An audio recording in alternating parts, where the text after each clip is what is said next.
Et salut tout le monde, ici Myrmécante, on se retrouve aujourd'hui pour un petit suivi d'élevage. Cette fois ça va être sur les Messor Barbarus.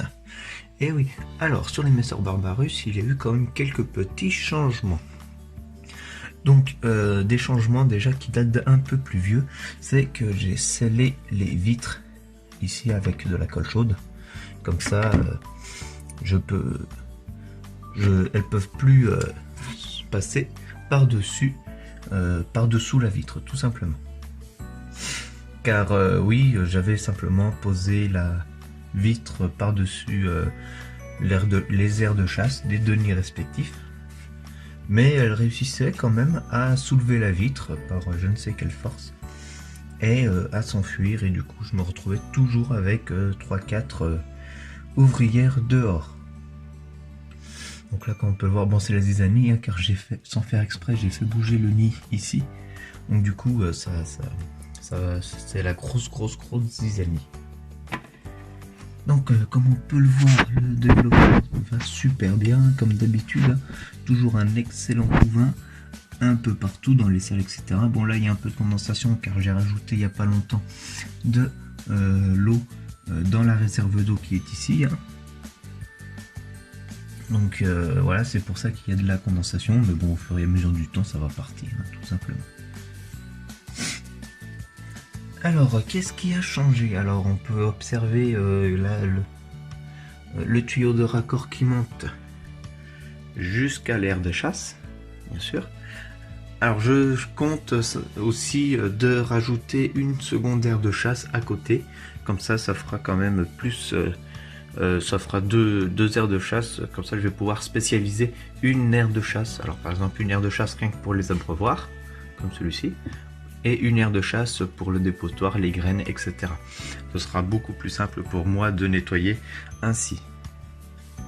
Alors comme on peut le voir, hein, ils ont quand même bien pris le pli de mettre le dépotoir dans la coupelle. Je l'ai déjà nettoyé 3-4 fois. Mais la colonie commence à devenir de plus en plus populeuse, donc ça c'est vraiment incroyable, c'est ce que je recherchais vraiment.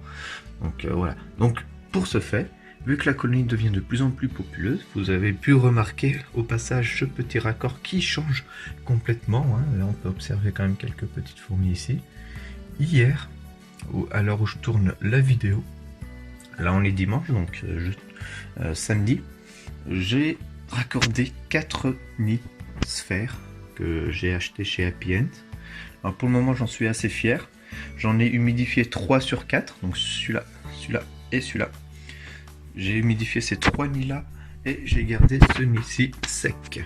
Donc toujours avoir au moins 1 ou 2 nids secs chez les Messor Barbarus pour qu'elles puissent en faire leur grenier. Donc là, comme on peut le constater, elles ont quand même déjà pris un peu possession des lieux, hein. On peut observer 2-3 ouvrières se balader dans l'aire de chasse.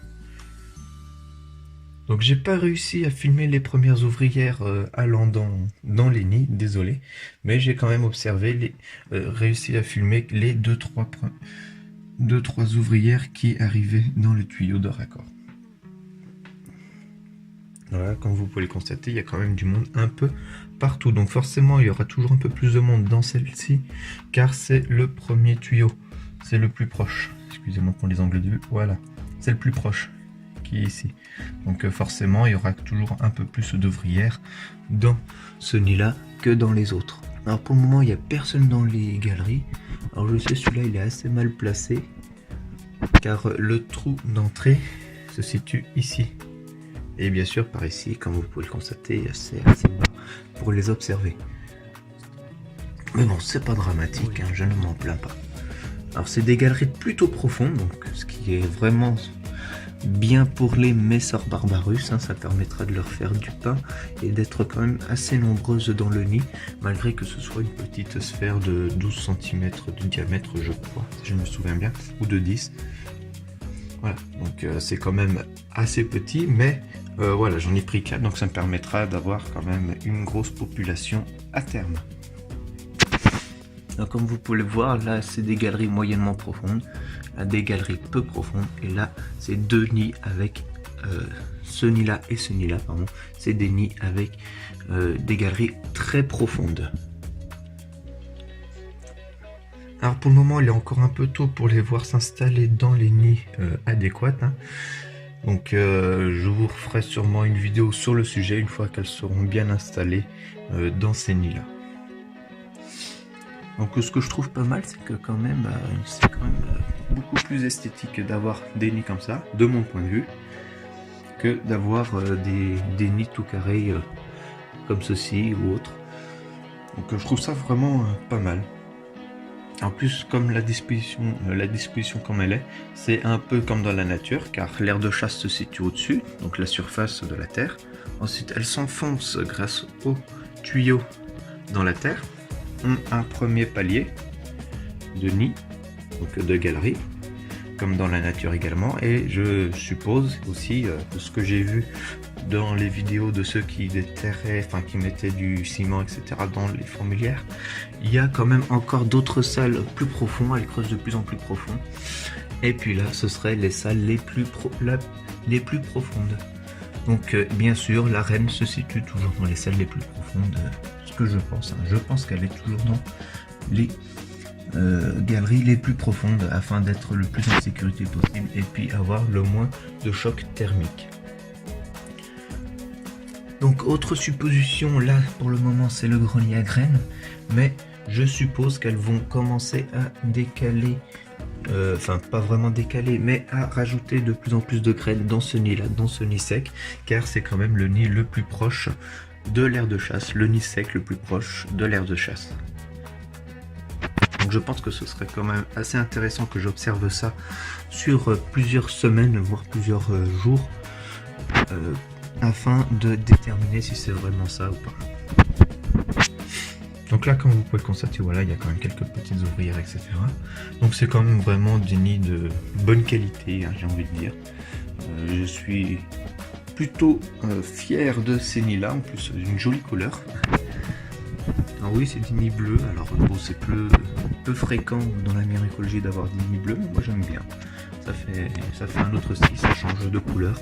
Des nids ternes style celui de mes fédoles ou celui de mes Compsognathus parius, qui d'ailleurs n'ont pas encore déménagé, hein, sont toujours dans le nid plexiglas. Donc que dire d'autre? Oui, alors bien sûr, hein, faut pas oublier de mettre l'anti-évasion parce que là c'est une aire de chasse ouverte. Hein. Voilà, c'est les aires de chasse de nid, mais c'est ouvert. Donc ne pas oublier de mettre l'anti-évasion sur les côtés. Alors pas trop, hein, car on peut voir là ça coule. Donc c'est dommage, j'en ai mis un petit peu trop. C'est assez difficile de jauger avec un coton-tige. Hein. Donc en général, il y en a toujours plus là où on commence. Et vers la fin, il y en a juste ce qu'il faut. Donc bon, j'essuierai tout ça avec un coton et puis ça ira mieux. Ça rendra beaucoup mieux au niveau des observations. Petit rappel, voilà, j'ai fait moi-même ces raccords, hein, comme vous pouvez le constater.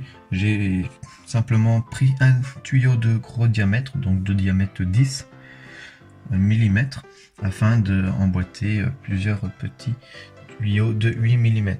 Mais pour le moment, c'est du provisoire, car je sais que les Messor Barbarus vont ronger au fur et à mesure les tuyaux. Donc je vais essayer de me trouver des tuyaux rigides et de changer un peu toute cette installation. Donc probablement que il y aura une nouvelle armoire à fourmis ou une nouvelle installation dans l'année 2019 ou dans l'année prochaine encore. Donc c'est encore des projets à long terme, mais voilà, je compte quand même avoir d'autres espèces de fourmis pendant ce printemps-là. Donc j'espère que cette vidéo vous aura plu. J'ai plus qu'à vous dire à la prochaine pour une future vidéo. Ciao tout le monde!